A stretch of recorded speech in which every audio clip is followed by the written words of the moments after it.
So good morning, good afternoon, good evening, depending on where you are. My name is Joana Soares, and I welcome you to the very first Marine Biodiversity Networking Friday. These sessions on marine biodiversity are brought to you by the Air Center and the Marine Biodiversity Observation Network, or concisely the MBON, and will occur once every month. So to briefly contextualize you, the MBON is the marine branch of the group of Earth Observations Biodiversity Observation Network, or GeoBON. MBON is a global network which is formally represented by three co-chairs: Isabel Sousa Pinto from Europe, Frank Muller-Carter from the America, and Masa Nakaoka from the Asia Pacific. MBON is also represented by its secretariat, which is hosted by the Air Center, and which is here represented by me and my colleague Alice. We also have a steering committee, which is composed by members of all over the globe. So I want to give you a brief overview of MBON and how we arise to these collaborations. And the MBON main goal is to build a global community of practice to characterize marine biodiversity worldwide. We want to address how marine biodiversity is changing and how that affects us. In this sense, MBON works with several organizations, both national and international, that are related with marine biodiversity and promotes the observation of life at the sea. Also, MBON also promotes best practices and open data sharing through OBIs or other open databases. Very importantly, we are devoted to the dissemination of knowledge and to the development of products to inform the society, governments, and also international organizations on practices and policies for conservation and a sustainable use of marine biodiversity. In this context, I am very happy to welcome you to this first series with the first session on marine biodiversity and how to organize a global community of practice for the UN Ocean Decade. We had almost 400 registrations from 55 different countries. And today we will have an amazing set of panelists, namely Frank Muller-Carter, which is one of the MBON co-chairs, Linwood Pendleton from the Ocean Knowledge Action Network, and Christine Yaresinki from the Consortium of Ocean Leadership. So I wish you all a fruitful session.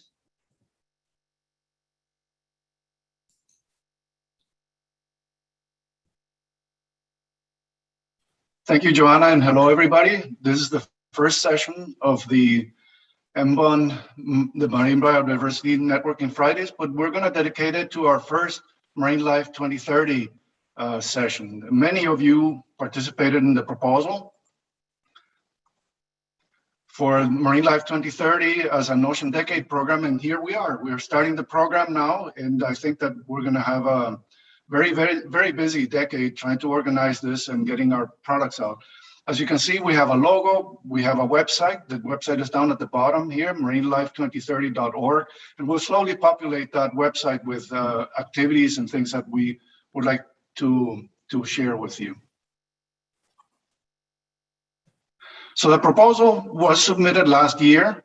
It included over 37 international academic institutions, but also several government and non-governmental organizations, many of the national government partners and private sector partners. And we want to grow that group. There's many things that we need to do, from everything from organizing ourselves, working with other Ocean Decade programs, fundraising. And these are some of the things that we want to talk to you about today, is how do we get to that organization. So just to recap very briefly, the Decade of the Ocean, the UN Decade of Ocean Science for Sustainable Development, which to me means development and conservation and linking users and science, was proclaimed in 2017. So it started this year in January, and it goes to 2030. So our activities are planned for, the activities that we need to plan are for this decade, but going beyond the decade. And again, this is something that we're going to cover in this hour. The decade is organized around this framework. It has the core objectives are around knowledge. How do you get that knowledge? How do you organize the knowledge? And then how do you use that knowledge for sustainable development and conservation? The way that they plan to do this is through decade actions. And so Marine Life 2030 is a program. It's basically an overarching action that is intended to last for a long time and have a big geographic coverage. And so that's where we all come in. It also requests other types of actions like projects, and that's something that we need to talk about today.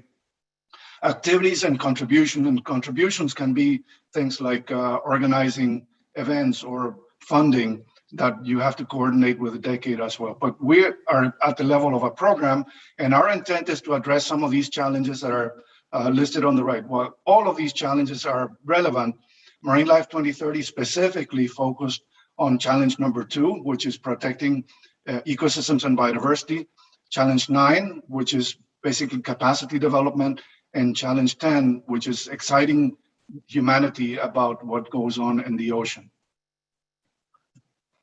So over 30 programs were selected for the Ocean Decade back in June. A few more were added just recently in October.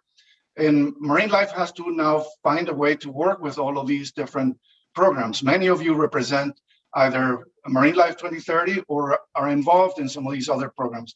The danger that we run is that we all separate these programs into separate silos, and we don't want that. For the decade to work, we need to work together. We need to work, for example, with the Ocean Best Practices Group or the Ocean Biomolecular Observing Network, which is very much sort of a sister program to Marine Life 2030, and all of the other ones that are listed below. Two that are really critical are empowering women and the early career ocean professionals. Many of you are part of that, and we welcome your participation and interaction with us. So just a brief history, including marine life and ocean observing is nothing new.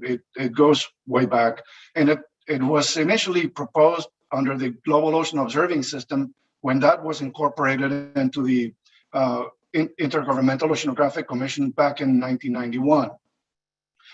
The Census of Marine Life actually provided a pilot for this that lasted 10 years with over $650 million provided by the AP Sloan Foundation, plus a lot of contributions that many other groups, institutions around the world, individuals. So it is a program that you can scope to about $1 billion for a decade of activities around marine life. And that's the kind of scope that Census of Marine Life brought and that we have to reconstruct under Marine Life 2030. In the meantime, the Census of Marine Life left us with some very important tools, including the Ocean Biodiversity Information System. And we have now constituted the Marine Biodiversity Observation Network that happened in the mid-2000s, 2014, under the umbrella of the Group on Earth Observations Biodiversity Observation Network. And M1 is intended to be a network of people and groups to look at marine biodiversity, formalize standards, and so on. But we need a lot more partners. We need to partner with GOOS, with OBIS, with UNEP, WCMC, with all of your institutions. And that's what we thought Marine Life 2030 could do. And so that's the proposal for the decade that we just got endorsed back in June. So the reason why we do this is that even today, after all of this progress, we have a good observing system for the oceans for physics and for biogeochemistry, but very poor for marine life. So many of the predictions that we want to do in forecasting for ocean uses that require information about biodiversity today are not possible. So this is the main goal of Marine Life 2030, is organizing that capability to address the economic value, the conservation needs for the ocean. So what we're going to do is we need to connect science and users. We need to build the capacity to focus around essential ocean variables and essential biodiversity variables. We want to do that in a standardized way so that we can compare measurements around the world and make them useful, so that if we see change in one location, that we know that that is actually driven by local change or how it fits in a global or regional context. And we want to broaden participation of everyone in this activity. So it is an open network. We invite everybody to participate. and to collaborate in what we're going to show you here. So some of the basic language that we want to advance is the use of the essential ocean variables. So essential ocean variables are kind of a parallel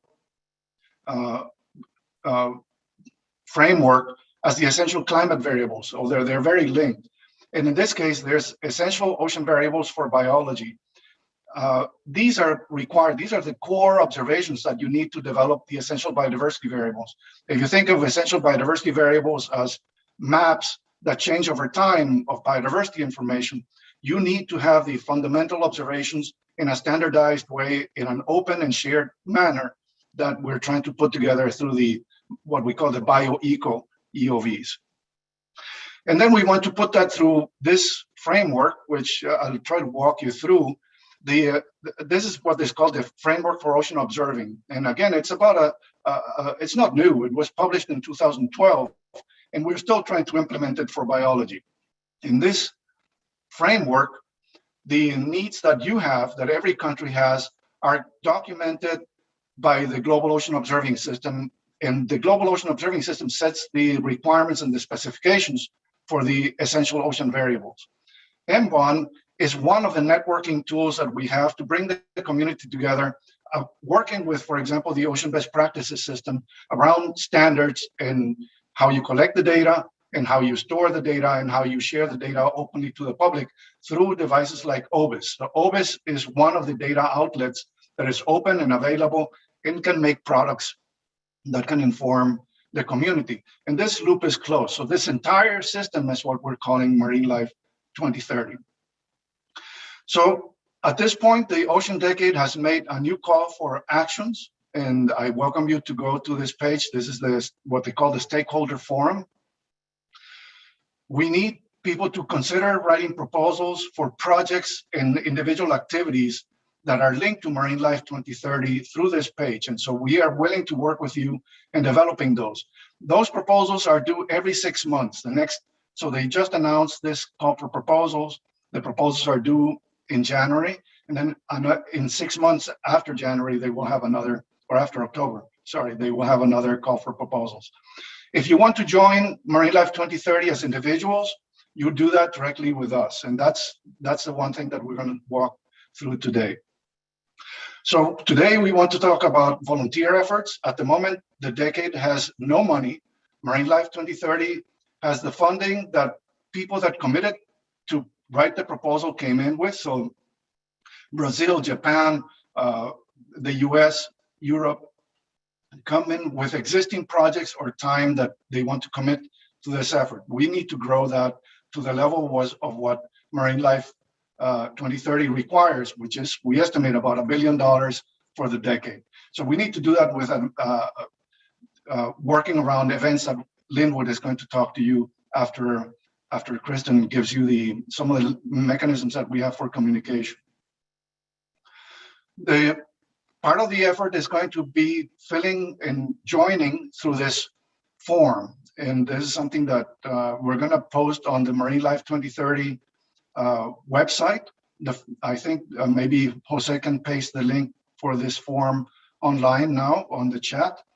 Basically, we will ask you to join and help us with all of these activities that are listed on the right.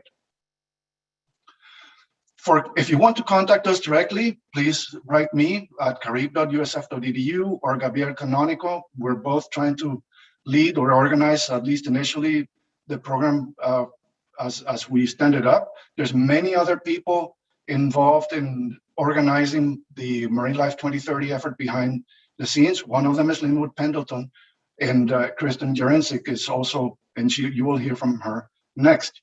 So thank you.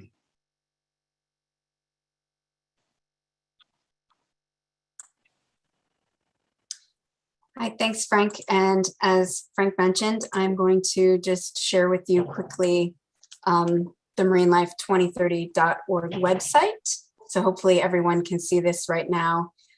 We have our beautiful logo. Thanks for the compliments on that in the chat. So I just want to say it's still a work in progress. The program was endorsed in June, and we've been working to get these communication mechanisms up and running, but they're still evolving. And the website itself will continue to be updated as activities and structures and other components of Marine Life 2030 evolve as well. So one thing we really did want to highlight here, though, are the very many partners that are involved in this project, not just the logos that you see at the top, but a very long list of academic and NGO and government and private sector partners. So thanks to all of you who've shown this interest, and we hope that additional partners will join us. In this box below is where we will link the Google form for signing up for various activity or working group leadership. The decade proposal is linked here. The Air Center also put that in the chat. So this is another place where you can go and find it. And then we have a temporary solution to contacting us, and we'll continue to evolve that, as well as some social media mechanisms and other communication as we go forward. So.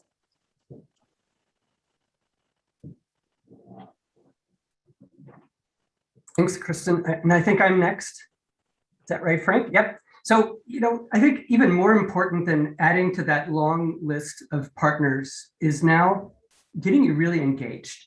And that really is the point of these Networking Fridays, is for all of us to get to know each other, to figure out what we're doing and how we can each help Marine Life 2030, and to learn more about the opportunities to do that and build trust among us. So I'm not going to show you a presentation, but I'm just going to talk you through how the Ocean Knowledge Action Network is working with Marine Life 2030 to bite off just a small part of this really big challenge that Frank mentioned.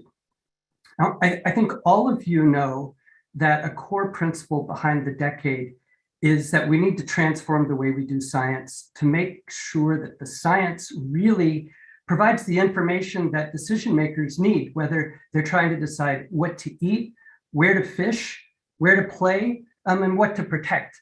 And so that requires that we co-design the science that we do with the people who need to use the science.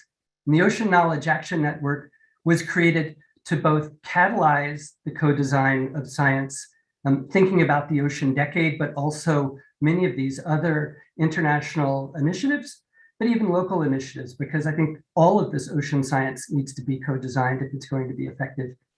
And then to facilitate that. And to do that, the Ocean Knowledge Action Network was set up as part of this Future Earth Network, which includes a lot of organizations, many of which you belong to.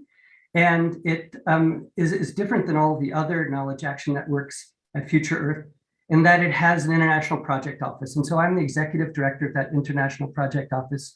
And this project office is hosted in France by a consortium that includes the French CNRS, UBO, my university, the Sorbonne University, IRD, and I see people here from IRD, Ifremer, the space agency, and it really is it's a big French effort to really make this can work.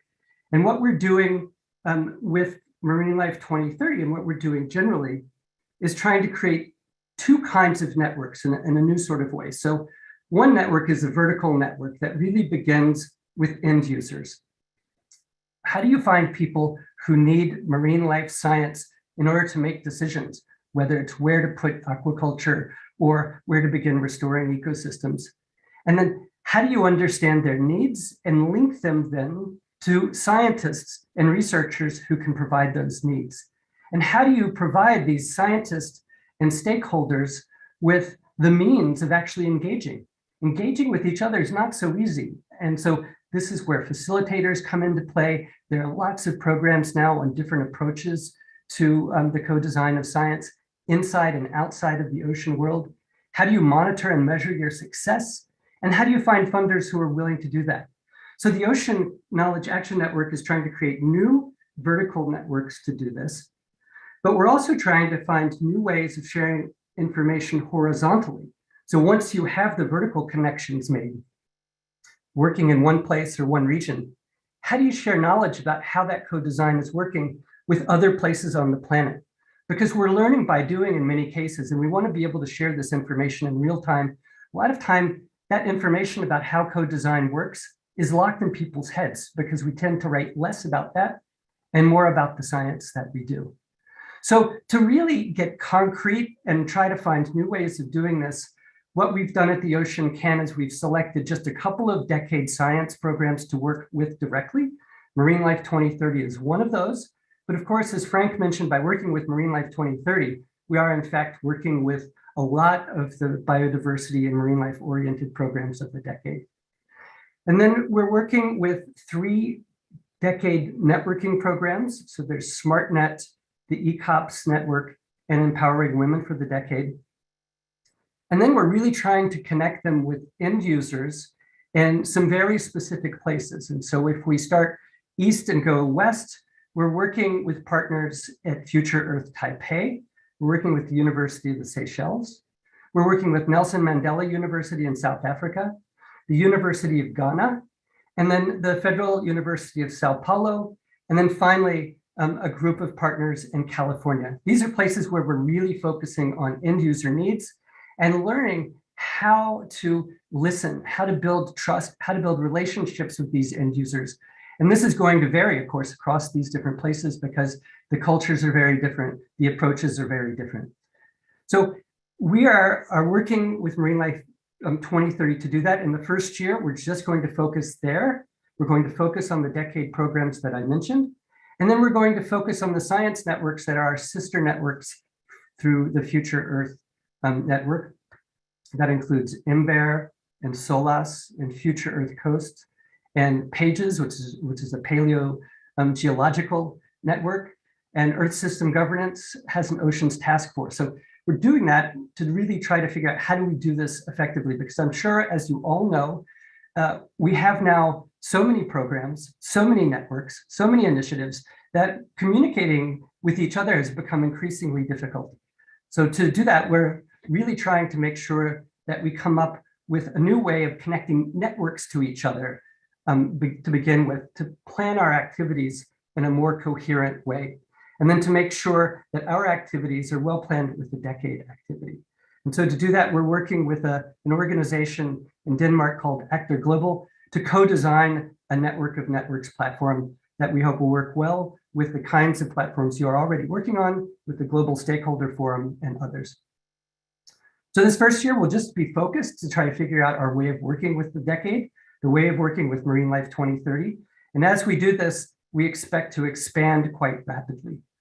So upcoming to begin to test some of these ideas and figure out our way of working, we'll have a half-day networking session at the Ocean Sciences meeting, where we have a hybrid event. You all know now that the Ocean Sciences meeting is going to be virtual, but we're having in-person meetings in South Africa, in Brazil, and California.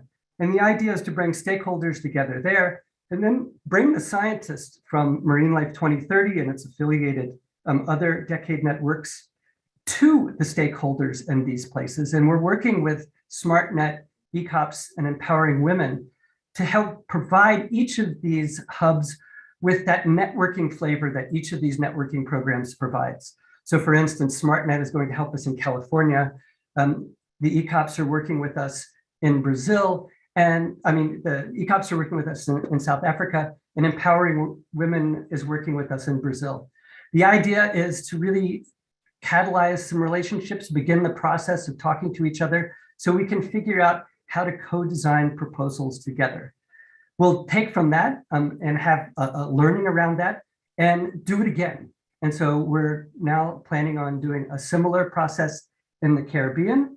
And the goal is really to get the ball rolling so that proposals that are presented to the decade are co-designed. And this is something that the decade is already promoting and is creating materials. We're trying to get it into people's hands and help people use that to co-design proposals for Marine Life 2030 that really makes sense for the end user and then makes sense for Marine Life 2030 overall. So I'll stop there and let's see if we can open it up to questions for all three of us. Yeah, I think that we're going to try and see how this works virtually. For many months now, we have had people and conversations through chat. So we'll try to, if you want to open the microphone, raise your hand. The Air Center will then allow you to unmute, and we will see how this goes.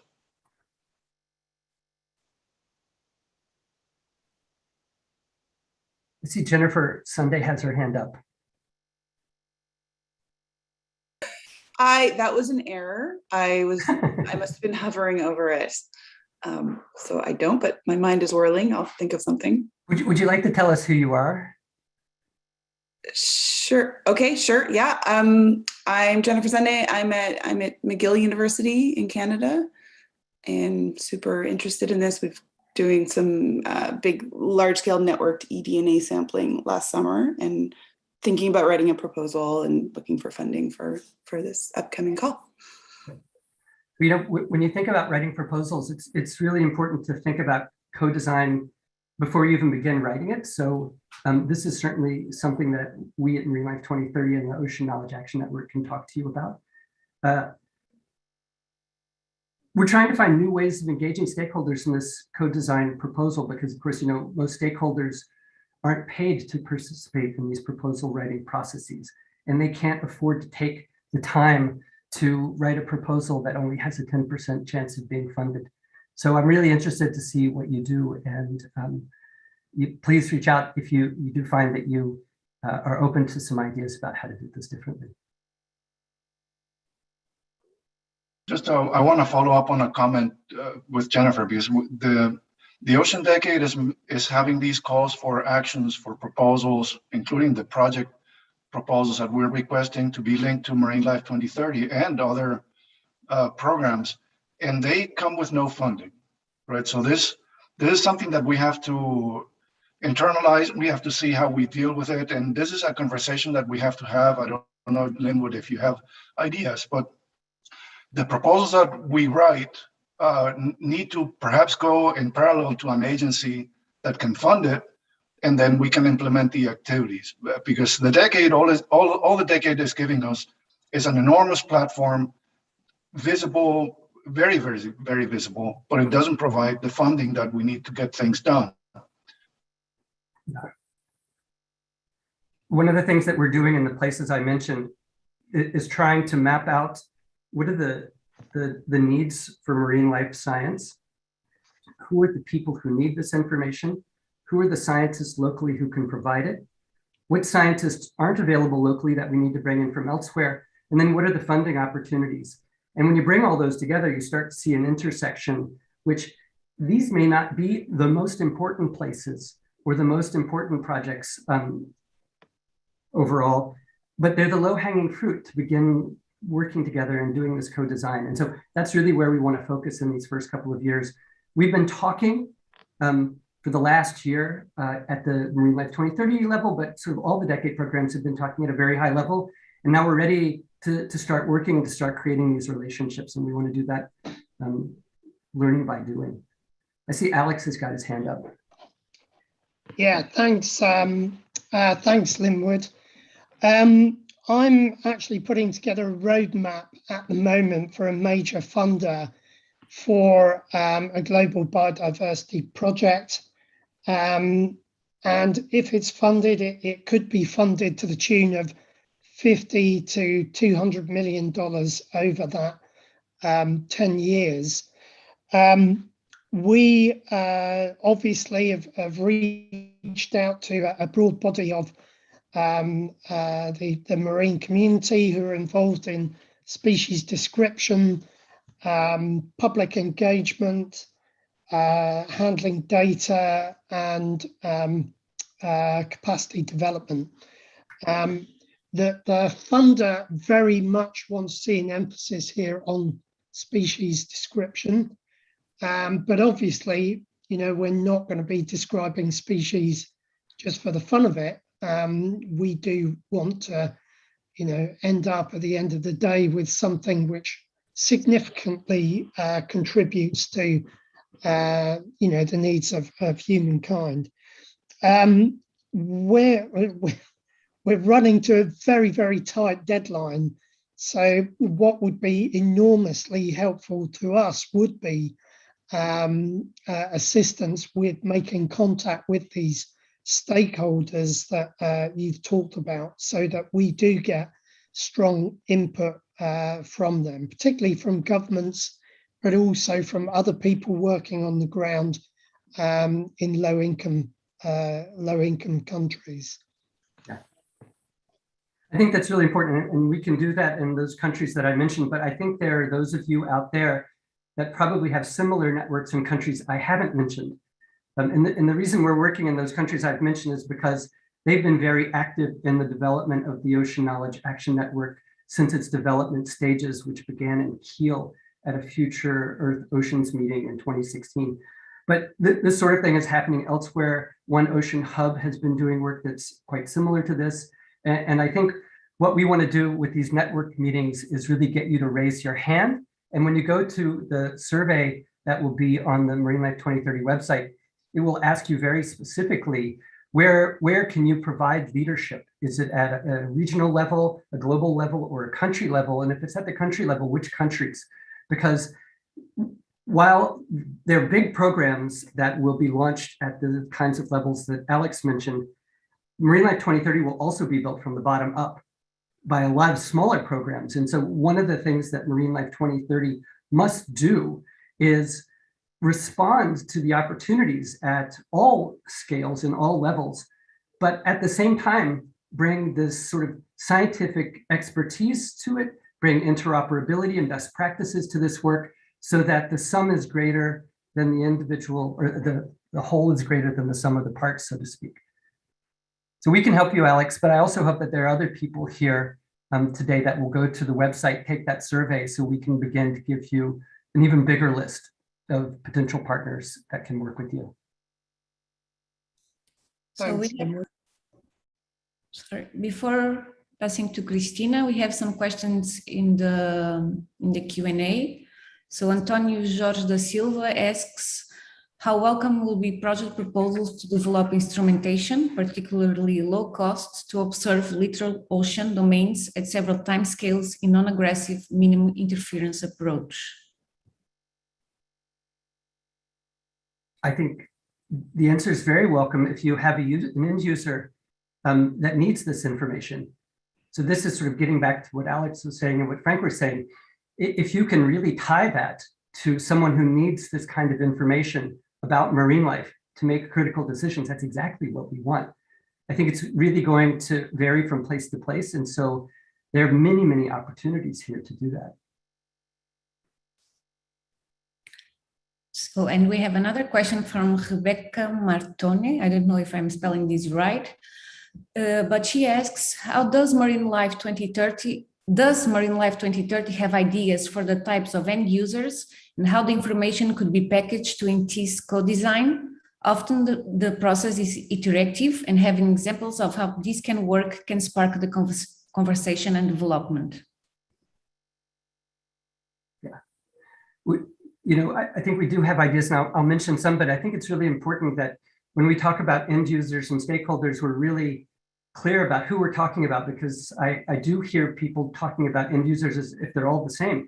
And in some cases, these end users are government ministers. In other cases, they're consumers and they're fishers and they're park managers. And so, all of these people working in the ocean need marine life information. They need different kinds of marine life information. So one of the challenges, I think, for us, but it's also the opportunity, is to listen and to figure out what are the species that you need to know about? What's the scale at which you need information? What's the frequency that this information needs to be updated? Because we have to be able to provide you with data that can be used to make decisions, but that decision will depend. And so some of us are really good at working with people at the government level. Some of us are good at working with local fishers and marine protected areas managers. Others are quite good at working at international levels, like the BB&J. Christina is going to talk in a second, her hand's up. So there are just innumerable, I think, decision makers and end users who could use this information. A lot of times they don't know what science it is they need. And that is one of our big challenges and the things that we have to overcome. So we have to become better at listening so we can bring to them information, not necessarily science and data the way we think about it as scientists. But that requires understanding the decisions they're making, when is the right opportunity for input, scientific input, and then how do we build trust, not just between the scientists and the end users, but how do we make sure that the end users trust the science itself and the data that are produced? So it's a complicated process, but it's a process that's been done many times in the ocean, but we don't often communicate about it well. And it's been done outside of the ocean sphere. And so this is really part of what the Ocean Knowledge Action Network is trying to do with its partners, is bring these resources together so we can share these learnings. Yeah, if I can jump in too, this is a huge task, but these audiences, and Linwood's absolutely right that there are going to be different types with different needs.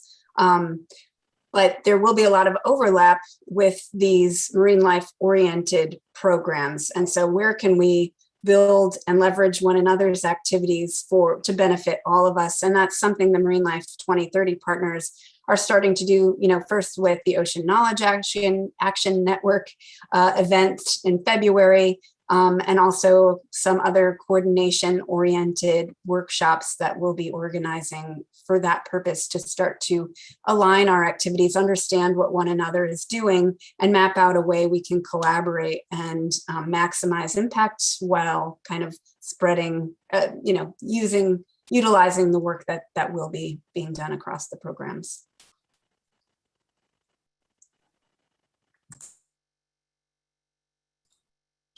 Christina, do you want to just say your question since your hand is still up? Sure. I don't know how to turn on the camera, so you'll see my siphonophore. I'm just wondering I'm very excited about sort of your base projects and your plans. And of course, those of us working on areas beyond national jurisdiction and the emerging treaty are trying to figure out a place to plant the design and implementation of marine protected areas beyond national boundaries, but also making sure that they're interconnected with areas within national jurisdiction, and also to provide the basis for something more akin to really the integrated ecosystem assessment that we're familiar with in the US, but ideally leading to some sort of more coherent marine plan that looks at what the sectoral players are doing, but also starts to define, as you said, the areas in need of protection. So this needs to be sort of at the same time, but not blocking progress on real marine protected areas. But how do we start to complement that by building in the regional and sectoral players, but also the global interests? So I'd love to talk further about this. I think it's a really interesting question, because the decade really seeks to catalyze new science, but it has to be done in the context of existing science and processes. And so I think when I hear what you're saying, Christina, I think that there are probably opportunities, whether it's creating EBSAs or helping manage RFMOs, where we could do new science in a co-designed way that would supplement existing science, maybe make it more actionable. I think any of those things would be welcome from Marine Life 2030. From the Ocean Knowledge Action Network perspective, many of the countries I mentioned are participants in these areas beyond jurisdiction policymaking fora, and we could work that way. But as I said, the ocean can is just biting off a small part. And so if there were somebody else who really wanted to lead a network that was really focused on a co-design for areas beyond national jurisdiction, I think that would be welcome, and I would love to work with you that way. But as I mentioned, the ocean can will expand pretty quickly after another 6 months. And so if there's the demand for this kind of work in areas beyond national jurisdiction, that could be a year 2 focal point. Frank, do you have anything to add to that? I'm actually looking at the chat. There's a lot of really interesting comments. For example, one of the impressions that people have is that biology and measuring biodiversity is very difficult. And I think that this is an impression that was true perhaps 20, 30 years ago, but that now is not so true. The technology still has to evolve. The technology has to be brought down in price. And one thing that we need to recognize is that in biology, many of us collect data, but it's not always shared. It's not always shared in the proper formats. And now there are standards. There's actually a whole set of family of standards for how do you code taxonomy data in a digital manner. There's standards for genomics data, and those can be paired up just like people share wind information or people share ocean salinity and temperature data to improve models and understanding how the world is changing. That's where we need to get to with biology, so that we can forecast biology and biodiversity in the same way that we forecast weather. This is a big goal. It sounds simple to say that, but that's where we want to go. And I think that we have technologies today that can bring us closer to that vision, but we need to bring the cost of technology down. We need to standardize methods so that the information can be compared. And so that's part of that we need to do during the decade, is open up the desks of scientists, find ways for people to be recognized by what they're contributing, which is part of the blockage that we have, understand how the physics community did it, and just, make sure that this is purposely aimed at solving humanity's problems. But, let me also mention that by having a bar for rigor that is too high, that has led to a lack of data in many parts of the world, and a lack of data that people need to make decisions. And so part of the goal with the decade, I think, in Marine Life 2030 is to start the other way around and say, how much rigor is needed to answer the questions that I have as someone trying to live by the ocean, work at the ocean, or plan around the ocean. And often that's a lower bar than we as scientists set out. And I think that's where these new techniques that I was seeing in the chat box, low-cost techniques, things that are lower tech, can really come into play. If we can start working from the user's needs back up and make sure that the science that's being done still meets the goals of interoperability, still meets best practices as much as possible, but build our knowledge that way.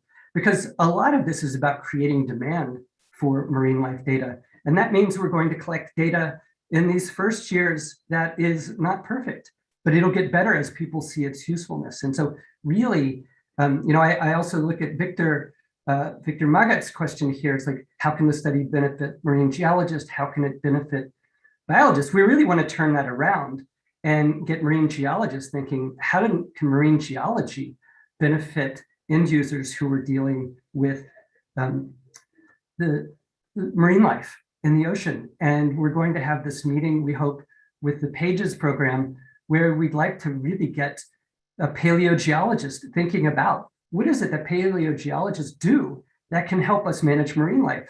Because it's probably the case that stakeholders and non-paleogeologists aren't aware of the full spectrum of tools and science that can be brought to the table. So I really want scientists to kind of really think about, how can you help through Marine Life 2030? How can you help people make good decisions about sustainable ocean management? And then you will receive benefits back. But the point of the decade is not really to try to figure out how to benefit geologists and biologists. It's the other way around. So before going to Frank, I want to pass to Felicia, which is a student from South Africa, and that could bring a different perspective to this conversation. Felicia, are you there?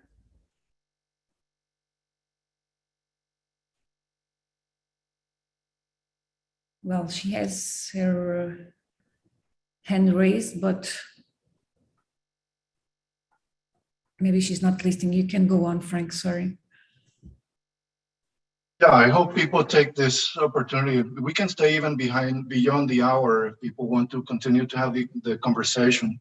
One of the things I want to complement what Linwood was saying in terms of the disciplines. We often see this is about biology or this is about physics, and we have siloed each other in ways that are probably not that useful. So we do want to think of the essential ocean variables as a complement things that are interdisciplinary. So you need temperature to understand biology, and you need measurements of ocean chemistry to understand biology, and biology to understand how ocean chemistry is changing. And ultimately, we want to see how science informs the public about a change that may not be totally visible to people so that you can make a decision, but also very fundamentally help answer questions. For example, one of the things that we do, so the question is, how do you use biology? Well, many people are using temperature, salinity, oxygen, measurements that are very fundamental from a physical and chemical point of view to derive information by proxy about where species may occur, or you may use a geological map of sediment types to understand what species may live in one place, but we're not measuring the measurements of species. So we're doing modeling by proxy using geological, chemical, and physical variables, but much of that is based on very, very basic life history data that you can harvest from some papers, historicals. But we want to incorporate biology into that universe of multidisciplinary measurements to answer what. So it's not just looking at fresh water on land or just the ocean. Many of our maps look at the ocean, and then we have a blank over land, or the other way around. The land people put a blank over the ocean and they just look at land. So when we talk about global biodiversity, we should look at this as an integrated planet. It's just one planet, so we need to think about it and looking at things in a different way. Yeah. Felicia, you put your hand back down. Do you want to say something?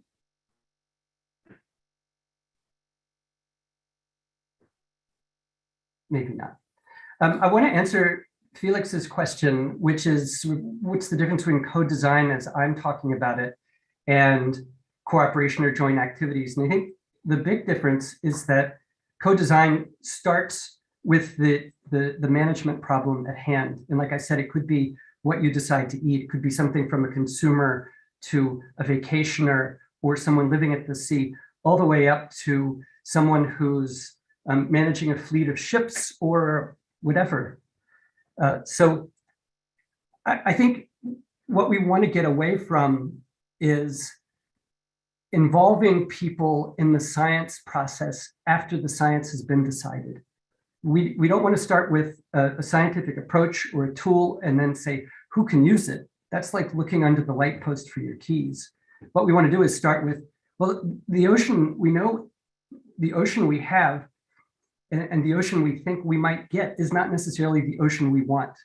How do we get there? How do we make those changes so we get the ocean we want? And then what science do we need so we can make good decisions? And those decisions are sometimes very large scale planning decisions, and sometimes they're just day-to-day decisions. So we want to find ways of figuring out what are the decisions that require marine life data and science, and how can we provide the information that is needed in a way so it actually makes a difference to the quality of decisions that are being made, so we get a more sustainable and productive ocean.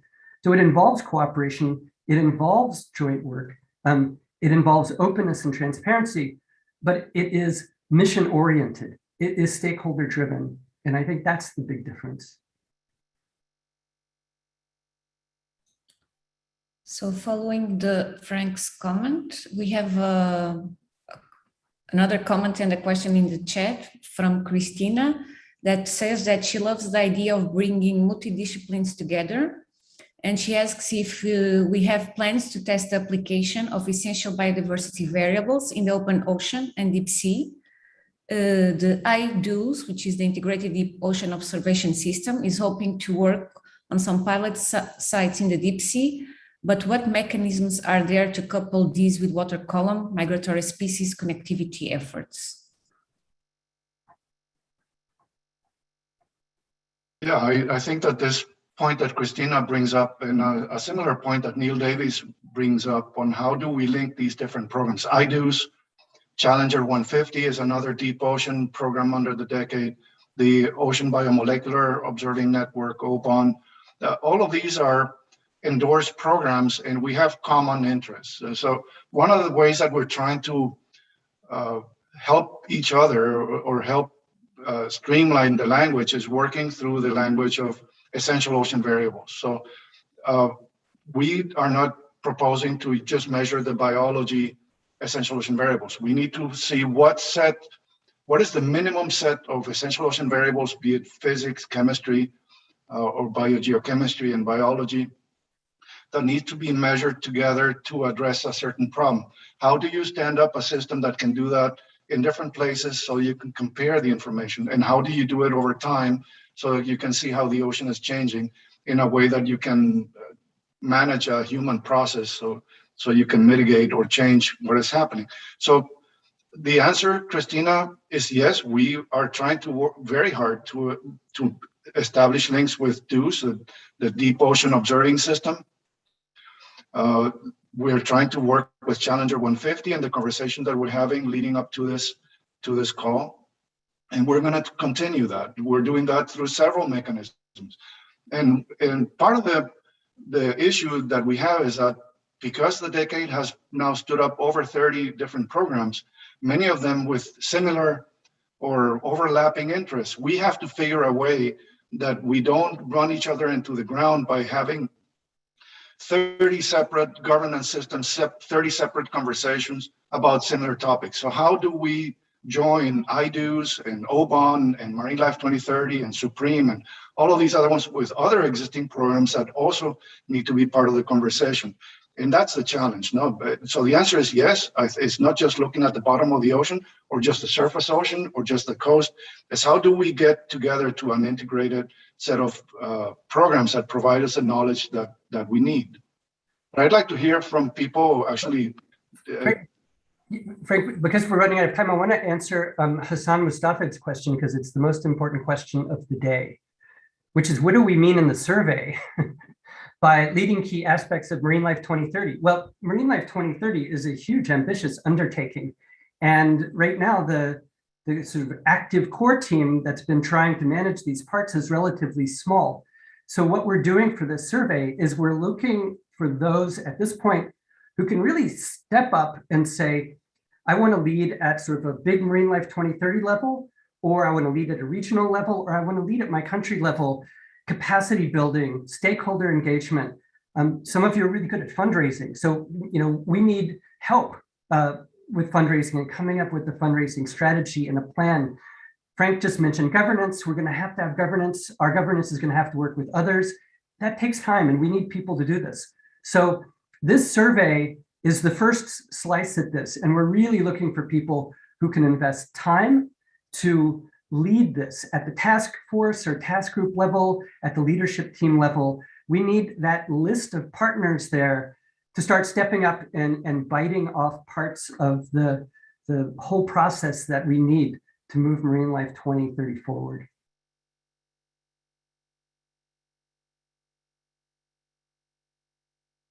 So we had we have someone from Brazil, Bárbara Pinheiro.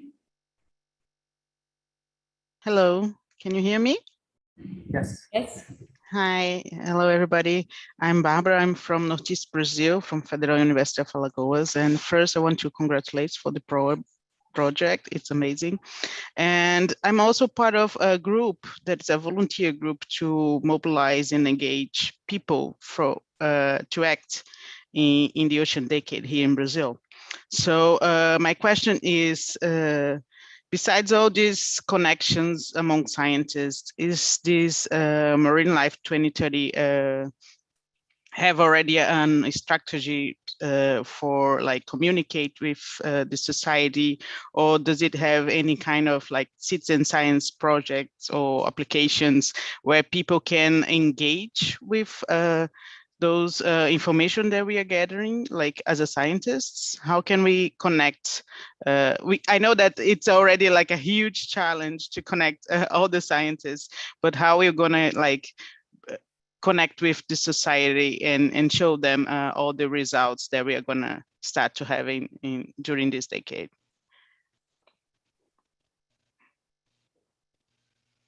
The answer is we need help there. We need someone to take a leadership position. And I'm looking at the survey now, and I realize that we did not include that. Exactly. But we did have other. So, you know, Jose hopefully is still listening, but if he's not, Joanna has editorial power over this survey. Yes, And and pay add that very attention. quickly, but that's really important, Barbara. So thank you for adding that. But also, please feel free to lead that. And I think that you don't have to be senior to lead that. You don't have to be famous to lead that. You know, we need people that are just willing to take time and that have a lot of creativity. And I want to say, for if we have early career researchers out there, it is by far the case that younger researchers are more comfortable with transdisciplinary work in co-design. And this is an opportunity for you to lead. There are no slots here for token early career ocean professionals. This is open for everybody. If you're young and you want to lead, sign up through the website and start leading and really make a difference here. And so I don't know what stage you are, Barbara. Joanna mentioned.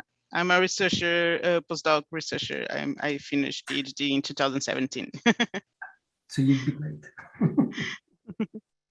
And you know, if you're like concerned, contact me or Frank, and we can say what's the right level of leadership for you.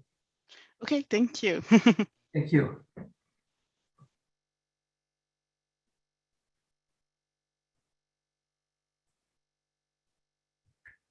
Okay, we're at the end of our time, Joanna, aren't we? Yes, I was thinking of that.